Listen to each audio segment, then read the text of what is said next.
What happens when one of Hollywood's most beloved action heroes comes face to face with late-night television's most relentless interrogator? You won't believe what unfolds when Bruce Willis sits down with Stephen Colbert, only to have the conversation spiral into an explosive confrontation that leaves audiences speechless and the guest walking off the set in fury.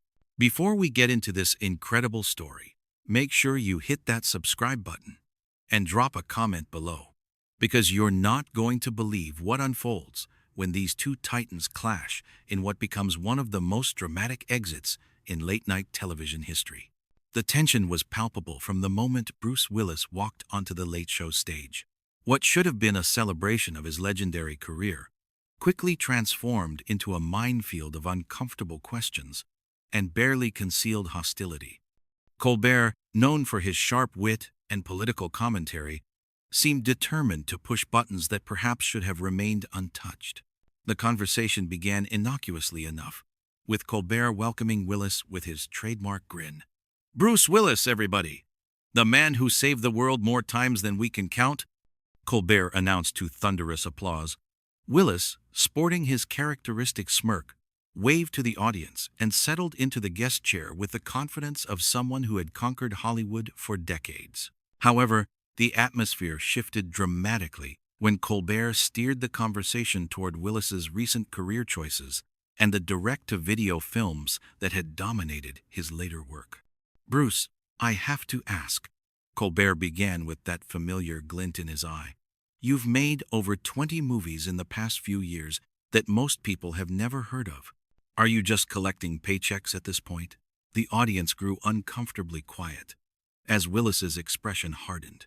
"Stephen, I've been in this business for 40 years. I think I've earned the right to choose my projects without having to justify them to a talk show host," Willis replied, his voice carrying an edge that hadn't been there moments before. Colbert, seemingly emboldened by the response, pressed further. "But come on, Bruce. Cosmic Sin? Breach? These aren't exactly die-hard quality productions. Don't you think your fans deserve better?" The camera captured Willis leaning back in his chair, his jaw visibly tightening. "You know what, Stephen?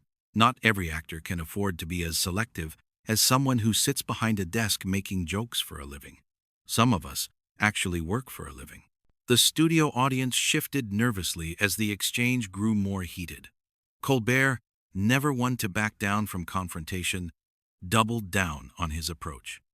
"That's interesting, coming from someone who reportedly earns millions for just a few days of work on these films. Are you really going to lecture me about working for a living?" Willis's composure began to crack visibly. "You have no idea what you're talking about," he shot back, his voice rising. "You sit here, night after night, taking cheap shots at people who've actually accomplished something in their lives. What have you ever created besides controversy?" The tension in the studio was now impossible to ignore. Colbert's producers could be seen frantically gesturing from the wings, but the host seemed determined to continue his aggressive line of questioning. "Well, I've never phoned in a performance for a quick paycheck," Colbert retorted with a smug smile that seemed to infuriate Willis even further. "Phoned it in?" Willis exploded, his famous calm demeanor completely shattered. "You want to talk about phoning it in? Every night you stand up here with your scripted jokes and your fake outrage, pretending to be some kind of moral authority. At least when I make a movie, good or bad, I'm creating something. You're just a carnival barker in an expensive suit." The audience was now completely silent, the awkwardness thick enough to cut with a knife. Colbert, perhaps realizing he had pushed too far, attempted to lighten the mood. "Hey, now Bruce, let's keep this civil. We're all friends here." But Willis was having none of it.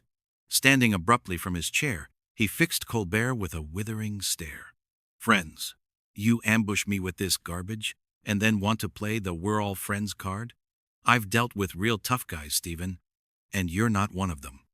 You're just a bully with a television show." Colbert's mask of joviality was beginning to slip as he realized the situation was spiraling beyond his control. "Bruce, I think you're overreacting here. This is just good-natured ribbing between colleagues." "Colleagues?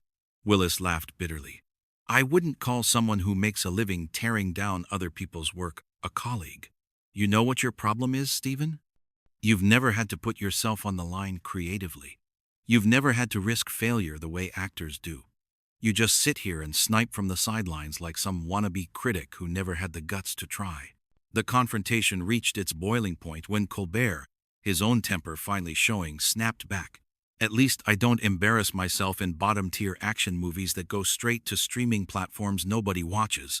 Willis's eyes flashed dangerously. You know what? I'm done here. He began removing his microphone with sharp, angry movements. I came here thinking we could have a real conversation about my career, my craft, maybe even have some laughs. Instead, I get ambushed by someone who thinks being mean-spirited passes for entertainment. Colbert, realizing he had crossed a line, tried to salvage the situation. Bruce, wait. Let's just reset here. Why don't we talk about your new project instead? My new project? Willis stood to his full height, his presence commanding despite the studio lights. My new project is getting as far away from this toxic environment as possible. You want to know the difference between us, Stephen? When I mess up, it's in service of entertaining people. When you mess up, it's because you enjoy hurting them. The camera operators continued rolling as Willis tossed his microphone onto the chair where he had been sitting. The sound of it hitting the cushion echoed through the stunned silence of the studio. Several audience members could be heard gasping as the reality of what they were witnessing sank in. This isn't entertainment, Willis declared, his voice carrying clearly across the studio without amplification. This is just cruelty disguised as comedy, and I won't be part of it. With that, he turned his back on Colbert and began walking toward the exit. Colbert, now clearly flustered and perhaps recognizing the magnitude of the disaster unfolding, called out desperately, "Bruce, come on! Don't leave like this!" Willis paused at the edge of the stage, turning back one final time to address both Colbert and the audience. I've walked through fire and explosions for 40 years to entertain people. I've been shot at, beaten up, and thrown off buildings, all in the name of giving audiences a good time. But I draw the line at being disrespected by someone who wouldn't last 5 minutes doing what I do. The studio erupted in a mixture of shocked gasps and scattered, uncertain applause as Willis strode off the stage with the same determined gait that had carried him through countless action sequences. Behind him, Colbert was left standing awkwardly at his desk, his usual confidence completely shattered as he struggled to regain control of a show that had just witnessed one of the most dramatic guest exits in late-night television history. The cameras captured every moment of Willis's departure, from his purposeful stride past the stunned crew members to the sound of the studio door slamming behind him, leaving behind an atmosphere of uncomfortable silence and the lingering question of how a simple celebrity interview had exploded into such spectacular fashion.